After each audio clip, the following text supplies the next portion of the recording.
அமெரிக்காவோட அதிபரான Donald Trump அவர்கள் உலகத்து மேல எக்கனாமிக் யுத்தத்தை அறிவிச்சுக்கிறார். தான் டாரிஃப் வார். இதனால எல்லாம் ரத்த கலரி ஆயிட்டு இருக்கு அப்படிங்கிறது எல்லாத்துக்கும் தெரியும். அதுவும் குறிப்பா அமெரிக்காலாம் வந்து பாத்தீங்கன்னா இந்த ஷேர் மார்க்கெட் அப்படிங்கிறது என்ன அப்படிங்கிற ஒரு விஷயத்த தெளிவா புரிஞ்சுக்கணும்னா இந்த செய்தியை பார்த்துக்கலாம். அது அஹ், அமெரிக்காவோட ஒரு பிரபலமான ஒரு மீடியாக்கள்ல வந்து பாத்தீங்கன்னா ஒரு ரூமர் வருது. அதாவது இந்த டேரிஃபை வந்து பார்த்தீங்கன்னா பாஸ் பண்ண போறாரு 90 நாளுக்கு அப்படிங்கிறது போல ஹெட்லைன்ஸ் வருது. ஸோ வந்தோடனே என்ன ஆகுதுன்னா ஷேர் மார்க்கெட் சட சட சடன்னு வீழ்ந்தது அப்படியே உயருது. அது வந்து பார்த்தீங்கன்னா கொஞ்சம் எக்ஸ்டெண்ட் பண்ணுவாங்க போல தான் தெரியுது, கன்ஃபார்ம் போல தான் தெரியுதுன்னு உடனே கொஞ்சம் இன்க்ரீஸ் ஆகுது. அதுக்கப்புறம் அமெரிக்க தரப்புல இருந்து ஐயா இது பொய், இந்த செய்தி பொய் அப்படிங்கிறத சொன்னோடனே அப்படியே படபடன்னு வீழுது. அவ்வளோதான் ஷேர் மார்க்கெட்டுங்களா அப்படிங்கிறது போல எல்லாத்துக்குமே கேட்க தோணுது. இவங்க விளையாடுறதுனால ஒரு சின்ன ரூமர்னால எந்த அளவுக்கு பணம் வந்து பார்த்தீங்கன்னா பறிபோயிருக்கும், ட்ரில்லியன் கணக்கில் லாஸ் ஆகிட்டு இருக்கு அப்படிங்கிறது போல பல நாடுகளுக்கும் இழப்புகள் பெருமளவில் இருக்கு. எந்த ஒரு மாற்றமும் இல்லை. அதுவும் ரஷ்யாவில் வந்து பார்த்தீங்கன்னா கோல்டை வாங்கி குமிச்சுக்கிட்டு இருக்காங்க. 3வது மாசமா தொடர்ந்து கோல்டை வாங்கி வாங்க வாங்க அப்படிங்கிறது போல கோல்டை வாங்கி வாங்கி இறச்சி உள்ள போட்டுக்கிறாங்க ரஷ்ய தரப்பு அப்படி போல சொல்றாங்க. ரஷ்யா, சீனா, இந்தியா எல்லாமே கோல்டில் கான்சென்ட்ரேட் பண்ணுறாங்க. அதுவும் சீனா ரஷ்யாலாம் ஈக்கில் போயிட்டு இருக்கிறாங்க, வேற ரேஞ்சில் போயிட்டு இருக்காங்க கோல்டை வாங்கி. ஸோ கோல்டோட விலை கம்மியாகுது அப்படின்னா கோல்டு ஏதாவது வாங்க முடிச்சுன்னா வாங்கிக்கோங்க. மேபி கம்மியாகலாம், தெரியாது, என்ன வேணால் செய்யலாம். ஏன்னா இவங்க தூங்கி எழுந்திரிச்சு நாளைக்கு காலையில் பிரச்சனை இல்லை பொங்கப்பா அப்படின்னாங்கன்னா அப்புறம் கோல்டு விலை கீழே போயிடும். எதுவும் நம்மளுக்கு தெரியாது. பட் ஆனால் கோல்டுங்கிறது ரொம்ப அதிக அளவில் இன்க்ரீஸ் ஆகலாம் இருக்கக்கூடிய ஜியோ பாலிட்டிக்கல் டென்ஷன்னால அப்படிங்கூட பலரும் சொல்கிறாங்க. கோல்டு வாங்குறதே எட்டாக்கனியா மாறிடுமா அப்படின்ற கேள்வியெல்லாம் வர ஆரம்பிச்சிருக்கு. சரி, ஓகே, என்ன நடக்கும்ன்றது பார்ப்போம். ஆனால் இதில் இருக்கக்கூடிய விஷயம் என்னன்னா, நம்ம ட்ரம்ப் அவர்கள் எலெக்ஷன்லாம் நிற்கிறதுக்கு முன்னாடி, அமெரிக்காவில் எலெக்ஷன்லாம் நடக்கிறதுக்கு முன்னாடி ஒரு வருஷ காலமாக நம்ம சொல்லிட்டு இருப்போம், அமெரிக்கா கண்டிப்பாக மெக்சிகோ மேலே போரை தொடுப்பாங்க, கண்டிப்பாக இந்த கார்டல்ஸ் மேலே போரை தொடுப்பாங்க அப்படிங்கிறது போல அந்த டைமில் நம்ம சொல்லியிருப்போம். அது தொடர்ந்து பார்க்குறவங்களுக்கு தெரிஞ்சிருக்கும். என்னடா இவன் ஏதோ வளரிட்டு இருக்கான் அப்படிங்கிற அந்த டைம்ல உங்களுக்கு தோணி இருக்கலாம். ஆனா இப்போ பத்திரிகைகளை வந்து பார்த்தீங்கன்னா பெருமளவில் பேச ஆரம்பிச்சாங்க. அதான் ட்ரம்ப் அவர்கள் கன்சிடர் பண்ணிட்டு இருக்காங்களாம். மெக்சிகோவில் வந்து பார்த்தீங்கன்னா கார்டல்ஸ் மேலே, அதுவும் கார்டல்ஸோட தலைவராக இருக்கிறார் இல்லையா, கிங் பின் அப்படின்னு சொல்லுவாங்க. அதாவது சர்வாதிகாரி மாதிரி, இந்த போதை உலகத்தோட சர்வாதிகாரி ராஜா அப்படிங்கிறது போல கிங் பின்பாங்க. ஸோ அவங்க மேலே மெக்சிகோவில் பதுங்கி இருக்கக்கூடிய அந்த நபர்கள்லாம் துல்லியமாக தாக்குதல், ட்ரோன்களை பயன்படுத்தி தாக்குதல் பண்ணலாம், மெக்சிகோவும் இதுக்கு தயாராகிட்டு இருக்குது அப்படிங்கிற சொல்றாங்க. ஒன்ஸ் இது போல தாக்குதல் நடக்க ஆரம்பிச்சிச்சுன்னா மெக்சிகோல இருக்கக்கூடிய கார்டல்ஸ்லாம் பல இடங்கள்லையும் கும்பல் சேர ஆரம்பிச்சிருவாங்களா, கூட்டம் சேர ஆரம்பிச்சிருவாங்க. அவங்க மெக்சிகோக்கு வச்சு சண்டை பிடிப்பாங்களா, இல்லை அவங்க அமெரிக்கா வச்சு சண்டை பிடிப்பாங்களா அப்படின்ற ஏகப்பட்ட கேள்விகள் இருக்கு. என்ன நடக்க போகுதுன்னு தெரியல. அந்த பிராந்தியமே ஒரு கலவர பூமியா மாறிடும் அப்படிங்கிற மாற்று கருத்துல. இந்த சமயத்துல தான் பேச்சுவார்த்தை ஈரானுக்கு நடக்க இருக்கு. அமெரிக்காக்கு ஈரானுக்கு நடுவில் ஒமன்ல வச்சு நடக்க இருக்கு. இதோட விளைவு எப்படி இருக்கலாம் அப்படின்னா, ஒன்று லிபியா மாதிரி இருக்கலாம், இல்லைன்னா போர் மிக பெரும் அளவில் இருக்கும், மிலிட்ரி ஆக்ஷன் அப்படிங்கிறது போல நெத்தன்யாகு அவர்கள் தரப்பு ஸ்டேட்மெண்ட் வருது. அவர் தெளிவாக இருக்கார். இந்த பிராந்தியத்தில் அவரால் செய்ய முடிகிற அளவுக்குலாம் செஞ்சுட்டாரு. இப்போ அவரால் முடியாத விஷயம் அப்படின்னா அது ஈரானாக இருக்குது. ஸோ அதனால பெரிய அண்ணனை கோத்து விட்டோம் அப்படின்னா அதுக்கப்புறம் அவர் பார்த்துக்குவாரு அப்படிங்கிற யோசனையில் இருக்கிறாங்களே, என்ன எங்க தெரியல.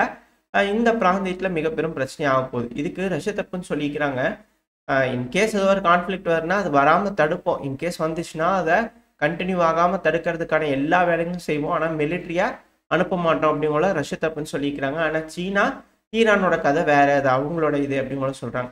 ட்ரம்ப் அவர்களோட குறி சீனா தான் அப்படிங்கிறது எல்லாத்துக்கும் தெரிஞ்சிருச்சு.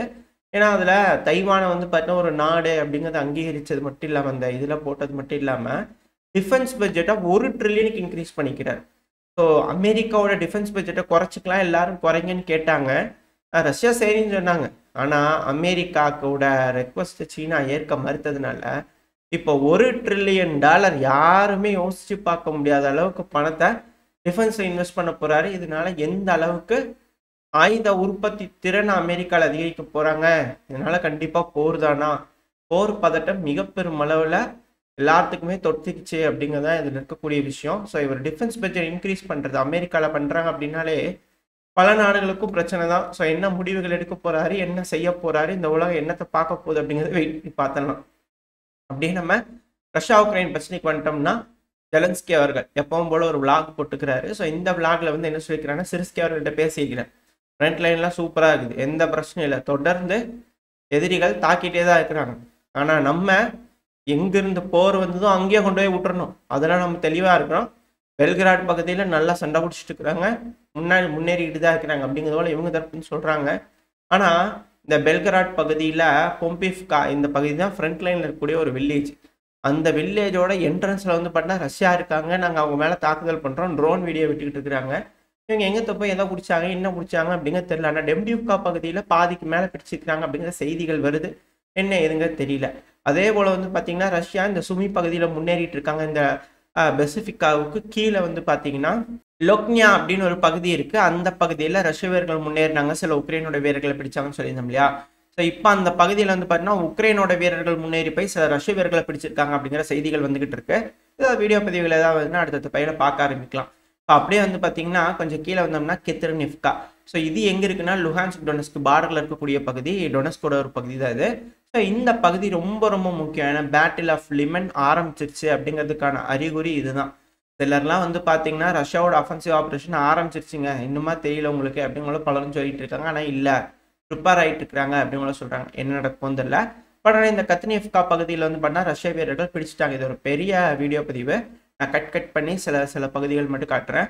ஸோ அப்படி முன்னேறும் போது எப்படி நாங்கள் தாக்குதல் பண்ணோம், ட்ரோன் யூஸ் பண்ணி தாக்குதல் பண்ணோம், ரெண்டாவது அங்கே போய் சில உக்ரைனோட வீரர்களை பிடிச்சோம், அதுக்கப்புறமா அந்த பகுதிகளில் போய் நாங்கள் பிடிச்சிட்டோம், பாருங்க நாங்கள் கொடி ஏற்றிட்டோம் அப்படிங்கிறது போல அந்த பகுதிகளில் வந்து ரஷ்யாவோட வீரர்கள் முன்னேறி வந்துகிட்டு இருக்காங்க.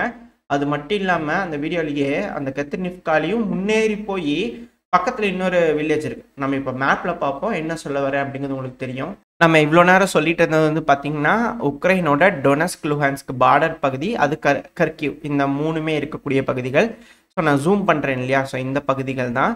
அதுவும் குறிப்பாக இங்கே இருக்கக்கூடிய ஒரு வில்லேஜ் கெத்ரினிவ்கா, அது பக்கத்தில் சண்டை நடந்துட்டு இருக்கு, அதெல்லாம் எங்கள் கட்டுப்பாட்டுக்குள்ளே இருக்குது அப்படின்னு உக்ரைன் சொல்கிறாங்க.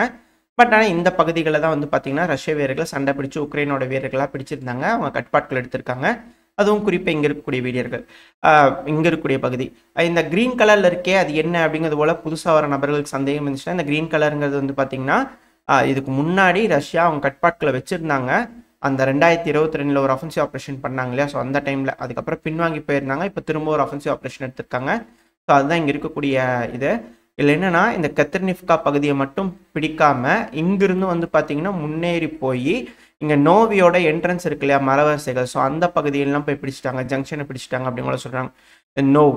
ஸோ இந்த பகுதி எல்லாமே மிக முக்கியமான ஒரு பகுதிகள். நம்ம அப்படியே யூரோப் கிட்ட வந்துட்டோம் அப்படின்னா யூரோப்பில் அணிகள் பிரிஞ்சுக்கிட்டு இருக்கு. அதாவது பெருமளவில் ரஷ்யாவுக்கு ஏற்று சண்டை பிடிக்கலாம், பெருமளவில் உதவலாம் அப்படிங்கிறத வந்து பார்த்தீங்கன்னா டென்மார்க்கு, அடுத்து ஜெர்மனி மும்பரமாக இருக்காங்க, இப்போ என்னடானா பெல்ஜியம் போயிருக்காங்க. ஸோ இந்த பகுதிகள் ரெடியாக இருக்கிறாங்க இல்லையா. இப்போ ஃப்ரான்ஸோட வந்து பார்த்தீங்கன்னா டென்மார்க் வந்து ஒரு டிஃபென்ஸ் அக்ரிமெண்ட் வந்து பார்த்தீங்கன்னா போட்டிருக்காங்க. ஏன்ப்பா எல்லாம் நேட்டோவில் தான் இருக்கிறீங்க, மிலிட்ரி அலையன்ஸ் தானே, எதுக்கு இந்த டிஃபென்ஸ் கோஆப்ரேஷன் டிஃபென்ஸ் அக்ரிமெண்ட்லாம் அதுக்கப்புறம் திரும்பவும் அப்படிங்கிறவங்கள கேள்வி இருக்குது. எது எப்படியோ நேட்டோலாம் முடிஞ்சா அப்படிங்கிறவங்கள கேள்விகள் வருது.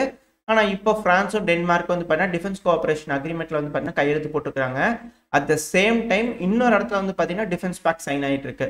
ஒன்று வந்து பார்த்தீங்கன்னா ஹங்கேரிக்கும் செர்பியாவுக்கும் நடுவில் டிஃபென்ஸ் பேக் சைன் ஆயிருக்கு அப்படிங்கள பார்த்தோம் இல்லையா. செர்பியா வந்து நாட்டோவில் இல்லை, பட் இருந்தாலும் நாட்டோவில் இருக்கக்கூடிய ஒரு நாடு ஹங்கேரி, இப்போ அந்த இடத்துல சைன் பண்ணிக்கிறாங்க இல்லையா. இந்த பேக்கில் ஸ்லோவாக்கியாவும் வரலாம், அவங்களும் விருப்பம் தெரிவிச்சுக்கிட்டு இருக்காங்க அப்படிங்கிற சொல்லப்பட்டு வருது. ஸோ இருக்கு ஒருவேளை அப்படிங்கும்போது ஸ்லோவாக்கியா, ஹங்கேரி, செர்பியா, மேபி ஆஸ்திரியாவும் சேர்ந்துக்கலாம் அப்படிங்கிற சொல்கிறாங்க. மேபி ஆஸ்திரியா நியூட்ரலாக இருக்கிறதுக்கு வாய்ப்பு இருக்குது, இல்லைனா கட்சி மாறுறதுக்கு அதிக அளவில் வாய்ப்பு இருக்குது, இல்லை அவங்க ஜெர்மனி கூட போனாலும் ஆச்சரியப்படுறதுக்குல. ஸோ இந்த பிராந்தியத்தில் வந்து அணிகள் பிரிஞ்சுக்கிட்டு இருக்காங்க, எதுக்குங்க டிஃபென்ஸ் பேக்லாம் போட்டுக்கிறீங்க நீங்கள் அப்படிங்கிற கேள்வி இருக்கு. ஏதோ ஒரு முடிவு பண்ணிக்கிறாங்க இல்லையா அப்படிங்கிற போல இருக்கு. இப்போ இந்த சமயத்தில் வந்து பார்த்தீங்கன்னா EU தரப்புலேருந்து ஃபண்டை வந்து அலோகேட் பண்ணிக்கிறாங்க. EUவோட ஃபினான்ஸ் மினிஸ்டர்ஸ்லாம் வந்து பார்த்தீங்கன்னா கூடி உட்காந்து, அதாவது நம்மளுக்கு வேணுங்கிற ஆயுதங்கள் நம்ம வாங்கணும் இல்லையா, விமானங்கள்ல அதிக அளவில் தேவைப்படுது, நம்ம ஃபண்ட் அலோகேட் பண்ணி விமானங்களுக்கு ஒதுக்கீடு பண்ணி நம்ம உள்ளேயே தயாரித்து நம்மளே வாங்கிக்கலாமா அப்படிங்கிற யோசனையில் இருக்கிறாங்க. இதில் பல நாடுகள் இருக்குது, ஃப்ரான்ஸ் இருக்குது, ஜெர்மனியில் UK இருக்குது, ரெண்டாவது வந்து பார்த்தீங்கன்னா ஸ்வீடன் இருக்காங்க. ஸோ இது போல் பல நாடுகள் இருக்காங்க. இதில் எப்படி அப்படிங்கிற கேள்வி இருக்குது. ஸோ வெயிட் பண்ணி பார்ப்போம் யாருக்கு அதிக அளவில் பணம், இது போல் ஏதோ கேள்விகள் இருக்கும் போல் தெரியுது. ஸோ இது சுமூகமாக முடியும் டைமில் விமானங்கள் அதிக அளவில் உற்பத்தி பண்ணுறதுக்கான வேலைகளை நாடுகள் இறங்கிடுவாங்களா அப்படின்ற கேள்விகள் வருது. ஏன்னா ஃபண்டுங்கிறது எஸ்தோனியா, லாத்வியா கேட்டுக்கிறாங்க. அவங்களுக்கு குடுக்க மாட்டேன்ட்டாங்க. அப்ப வேற ஒருத்தருக்கு மட்டும் அலோகேட் பண்ணா கோவங்கள் வரும் இல்லையா? ஸோ யூரோப்பியன் யூனியனுக்குள்ளேயே சிக்கல்கள் வர ஆரம்பிச்சிருச்சு அப்படிங்கிறது இதுல இருக்கக்கூடிய விஷயம். இப்ப அடுத்தது வந்து பார்த்தீங்கன்னா, அமெரிக்காவுக்கும், ரஷ்யாவுக்கும் நடுவுல இந்த உக்ரைன் பத்தின அமைதி பேச்சுவார்த்தை அப்படிங்கிற சொல்லிட்டு இருந்தாங்க. துருக்கியில வச்சு நடக்கும் ஏப்ரல் 10 அப்படிங்கிறது போல. ஆனா அங்க சந்திச்சுக்கிற கூடிய விஷயம் வந்து பார்த்தீங்கன்னா, இரு நாடுகளோட உறவுகளை மேம்படுத்துறதுக்கு தான் பெருமளவுல அத பத்தி தான் இருக்கும் அப்படின்னாங்க. இதுக்கு முன்னாடி அப்படித்தான் அங்க பேசுறதா சொன்னாங்க. ஆனா திடீர்னு அடுத்த கட்ட வளர்ச்சி நோக்கி போனாங்க. சீஸ்ஃபயர்னாங்க, கருங்கடல்ல சீஸ்ஃபயர் இது போல விஷயங்கள் வந்தது இல்லையா? ஸோ திரும்ப அவங்க உட்காந்து பேசிக்க போறாங்க. இருக்கக்கூடிய விஷயங்கள் எல்லாத்தையும் அனலைஸ் பண்ணிட்டு எப்படி போச்சு சீஸ்ஃபயர் அப்படிங்கலாம் பேசிக்குவாங்களா? இல்ல வேற ஏதாவது இவங்க இரு நாடுகளுக்குள்ள உறவுகளை மேம்படுத்துறதுக்கான வேலைகள் இறங்குவாங்களா? அப்படின்ற கேள்வி இருக்கு. ஏன்னா பேஸ்க்கே வந்து பார்த்தீங்கன்னா, ரஷ்யாவும், அமெரிக்காவும் சேர்ந்து செயல்படுறாங்க. 400 கிலோமீட்டர் உயரத்துல வந்து பார்த்தீங்கன்னா, பிரெஞ்சு இப்ப காமிச்சுக்கிறாங்க. ரஷ்யாவோட இணைஞ்சு அமெரிக்கா செயல்பட ஆரம்பிச்சிருச்சு அப்படிங்கிற பலரும் சொல்லிட்டு இருக்காங்க. ஸோ இது போல விஷயங்கள்லாம் இருக்கும்போது எப்படி அப்படிங்கிறதுக்கு. அது மட்டும் இல்லாம இந்த பிரான்ஸ், டென்மார்க்கோட சைன் போட்டாங்க இல்லையா? அதுக்கு என்ன காரணம் சொல்றாங்களா? அமெரிக்கா வந்து கிரீன்லாண்ட்ல எடுப்பாங்கன்னு யோசிக்காதீங்க. நான் உங்களுக்கு ப்ரொடெக்ஷன் குடுக்குறேன் அப்படிங்கிற பிரான்ஸ் தரப்புன்னு சொல்லிக்கிறாங்களாமா. சரி ஓகே. பிரான்ஸ் காப்பாத்திடுவாங்க அப்படிங்கிற மாற்று கருத்துல. மெயினான விஷயத்துக்கு வந்துடலாம். இப்ப இந்த ரஷ்யா, உக்ரைன் பிரச்சனையில பேச்சுவார்த்தைக்காக துருக்கியில வச்சு பேச போறாங்க. அதோட முடிவுகள் என்ன அப்படிங்கிறத வெயிட் பண்ணி பார்த்துக்கலாம். ஒரு நாள் தானே சரி நடக்கும்னு பார்க்கலாம். இதே துருக்கி வந்து பார்த்தீங்கன்னா, சிரியாக்குள்ள வந்து பார்த்தீங்கன்னா கான்வாய்ஸ் அனுப்பிச்சுக்கிட்டே இருக்கிறாங்க தொடர்ந்து. அதுவும் பேஸ் எல்லாம் வந்து பார்த்தீங்கன்னா T4 பேஸ் அப்படின்ற மிலிட்டரி ஏர் பேஸ்லாம் இருக்கு இல்லையா? மிக முக்கியமான பேஸ்லாம் வந்து பார்த்தீங்கன்னா துருக்கி அவங்க கட்டுப்பாட்டுல எடுத்துக்கிறதா இருந்திருக்கிறாங்க. வந்து T4 பேஸ்லாம் எடுத்துக்கக்கூடிய சில மணி நேரங்களுக்கு முன்னாடி அங்க ஒரு பேஸ் இருந்துச்சா, இதுக்கு மேல அது வேஸ்ட் அப்படிங்கிறது போல ஒரு சூழ்நிலைக்கு இஸ்ரேல் வந்து பண்ணா ஏர் ஸ்ட்ரைக் பண்ணி துவம்சம் பண்ணி விட்டுருந்துருக்காங்க.